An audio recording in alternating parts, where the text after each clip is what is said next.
మద్యానికి డ్రగ్స్కు అలవాటు పడి జీవితాన్ని నాశనం చేసుకున్న ప్రధాన అర్చకుడంట. తెలంగాణలోని ఏకైక శక్తిపీఠం జోగులాంబ ఆలయంలో వెలుగు చూసిన ఘటన శక్తి స్వరూపిణి చెంత అడ్డమైన పనులు చేస్తున్న అయ్యగారి రోత వ్యవహారం అంట. సో చూసిరు కదా, అయ్యగారంట ప్రధాన అర్చకుడు ఎవరైతే ఉంటారో ఈ శక్తిపీఠము అష్టాదశ శక్తిపీఠాలలో ఉంటాయి కదా శక్తిపీఠము, అట్లాంటిది ఒక పెద్ద శక్తిపీఠము మన జోగులాంబ గద్వాల జిల్లా అయితే ఉంటుందో ఆ జోగులాంబ గద్వాల జిల్లా అయినటువంటి శక్తిపీఠంలో ప్రధాన అర్చకుడు ఎవరైతే ఉంటారో తాగుడుకు అలవాటు అయ్యి జీవితాన్ని నాశనం చేసుకున్నాడట. అంటే చూడు, మద్యానికి కూడా డ్రగ్స్ కూడా అలవాటు ఉన్నాయట. సో రెండు కలిపి నిత్యం మద్యం సేవించకుండా అతను ఉండలేడు. ఒకవేళ ఒక్కరోజు గ్యాప్ ఇస్తే అతని శరీరంలో వణుకు ప్రారంభమవుతుందట. అతనికి తెలియకుండానే చేతులు కాళ్ళు వణకడం ప్రారంభిస్తాయట. అంతలా తాగుడుకు అలవాటు పడింది అతని శరీరం. దీంతో ఆరోగ్యం మొత్తం దెబ్బతినిపోయింది. ఎంత తాగినా మత్తు ఎక్కడం లేదని గంజాయి ఇతర మత్తు పదార్థాలకు అలవాటు పడ్డాడట. ఒక విధంగా బానిస అయ్యాడంట. దీంతో పూర్తిగా ఆరోగ్యం క్షీణించి మంచాన పడ్డాడంట. హాస్పిటల్ చుట్టూ తిరిగే పరిస్థితిలో దీనా వ్యవస్థలో ఉన్నాడంట.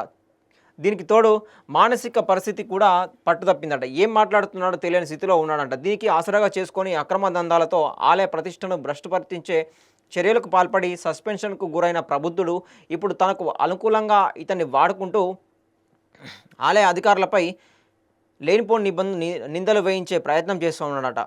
ఆలయంలో అర్చకుడిగా ఉండి సోషల్ మీడియా రీల్స్ చేస్తూ సర్వం భ్రష్టు పట్టించే విధంగా వ్యవహరించి డబ్బు సంపాదన కోసం అన్ని అడ్డదారులు తొక్కిన అతగాడు ఆలయం మీద ఆధిపత్యం కోసం సస్పెండ్ అయిన తర్వాత కూడా చిల్లర పనులు చేస్తున్నాడట. ఏకంగా స్థానిక ఎమ్మెల్యే కుటుంబ సభ్యులను రహస్యంగా ఫోటోలు వీడియోలు తీసి ఆయనను ఇబ్బంది పెట్టాలని చూసిన అక్రమార్కుడు ఎట్టకేలకు సస్పెండ్ అయ్యాడంట. అయినప్పటికీ బుద్ధి మారలేదంట. నిత్యం రీల్స్ చేసే చిల్లర అలవాటు కూడా మారలేదంట. ఇప్పుడు నా అనారోగ్యంతో ఉన్న అర్చకుడిని మభ్యపెట్టి అతని చేత అధికారులపై లేనిపోని ఆరోపణలు చేయించే చీప్ ట్రిక్స్ ఉపయోగిస్తున్నాడట. జోగులాంబ ఆలయంలో అర్చకుడిగా పనిచేస్తున్న జయంత్ శ్రీనివాస్ శర్మ మద్యం, ఆ తర్వాత డ్రగ్స్ వంటి వ్యసనాలకు అలవాటు పడి నిధులకు తరచూ డుమ్మా కొట్టేవాడంట. అతని వేధింపులు భరించలేక భార్య కూడా వదిలేసి వెళ్ళిపోయిందట.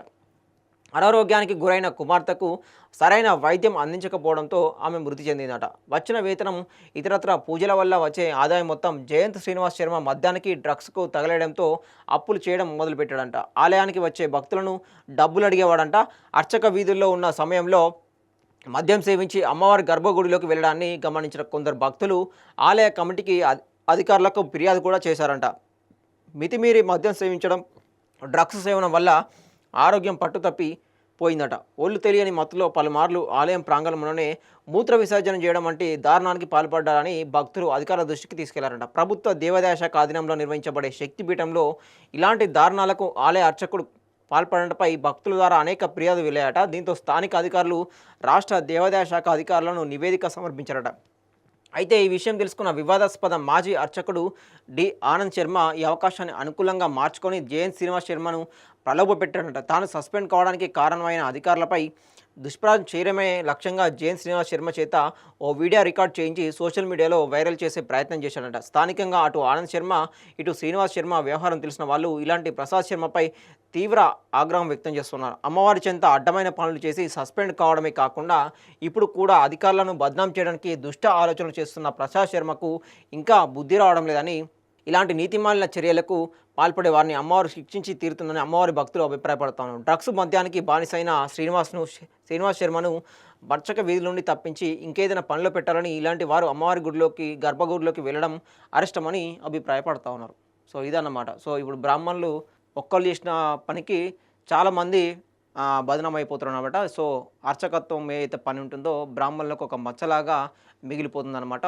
సో మరి ఇప్పుడు బ్రాహ్మణులు దీని మీద స్పందించాలన్నమాట. సో ఇప్పుడు ప్రభుత్వం దేవాదాయ శాఖ ఏదైతే ఉంటుందో ఈ శాఖ నుండి అర్చకుని సస్పెండ్ చేసి ఆల్రెడీ అనారోగ్యం పాలైపోయిండు, కానీ ఇంకొకడు దాంట్లోకి ఎంటర్ అయ్యి దుష్ప్రచారం చేసే పని చేస్తూ ఉన్నాడు. సో ఏదైతే ఈ అర్చకుని తోటి ఎమ్మెల్యే అయినటువంటి స్వయంగా వాళ్ళ ఫ్యామిలీ మెంబర్స్ తోటి ఫోటోలు తీయించి బ్లాక్మెయిల్ చేసే పని చేస్తూ ఉన్నాడు, దుష్ప్రచారం చేసే పని చేస్తూ ఉంటాడు కూడా, వాడిని కూడా పట్టుకోవడం జరిగింది. సో వాళ్ళిద్దరు కలిసి ఇప్పుడు ఈ ఆలయంలోకి చొరబడి దీని మీద దుష్ప్రచారం చేసి ఆలయంలో ఇష్టారీతిన వచ్చే భక్తులను డబ్బులు అడుగుతూ ఇష్టారీతంగా వ్యవహరిస్తూ ఉన్నారనమాట. సో ప్రధాన ఒక శక్తిపీఠమైనటువంటి జోగులాంబ గద్వాల జిల్లా అయినటువంటి శక్తిపీఠంలోనే అట్లా జరుగుతుందంటే మరి రాష్ట్ర ప్రభుత్వంలో అధికారులు ఉన్నారా లేదా, మరి ఇవాళ రేపు ఒకటి చిన్న ఇష్యూ తెలిస్తేనే పెద్ద వైరల్ అవుతుంది. కానీ మరి ఇది ఎంతమందికి తెలుసు?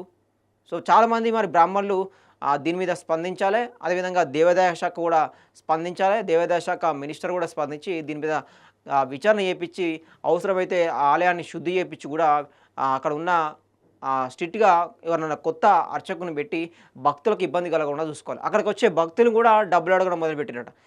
తాగుడుకు అలవాటయ్యి డబ్బులు సరిపోక ఆరోగ్యం క్షీణించి అటు తాగి మత్తెక్కపోతే డ్రగ్స్ కూడా అలవాటు పడిందంటే డ్రగ్స్ గంజాయికి అలవాటు పడిందంటే మనం ఏ విధంగా ఉందో అర్థం చేసుకోవచ్చు. అంటే ఒక శక్తిపీఠంలోనే ఇట్లా జరుగుతుందంటే మరి అక్కడ ఈవో గారు ఉంటారు, చాలామంది అధికారులు ఉంటారు, అక్కడ టెంపుల్‌లో ఉండే సిబ్బంది ఉంటారు. మరి వాళ్ళందరూ ఎటు పోయిర్రు మరి?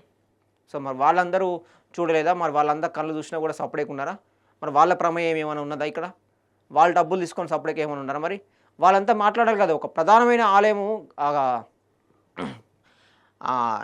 నీట్‌నెస్‌కు ఉన్నటువంటి ఒక భక్తులు చాలామంది కొన్ని వేల మంది భక్తులొచ్చి అక్కడ ప్రధానమైనటువంటి ఆలయంలో మరి ఇట్లాంటి ఆహ్, దుర్బుద్ధి పనులు చేస్తా ఉంటే మరి భక్తులు కూడా తీవ్రంగా ఆగ్రహానికి గురవుతారు కదా! ఇట్లాంటి పనులు చేస్తా ఉంటే. సో మరి దీని మీద విచారణ చేపట్టి ఇమ్మీడియేట్‌గా ఆల్రెడీ ఆ అర్చకుడు అనారోగ్యం పాలైపోయిండు. ఎందుకంటే అటువంటి శక్తి స్వరూపులైనటువంటి జోగులాంబ గద్వాల జిల్లా శక్తిపీఠంలో చేస్తే ఖచ్చితంగా ఎవరైనా ఆరోగ్యం పాల్గొవాల్సింది. అందుకనే ఆరోగ్యం పాల్గొవాల్సొచ్చింది. క్షీణించిపోయింది కూడా.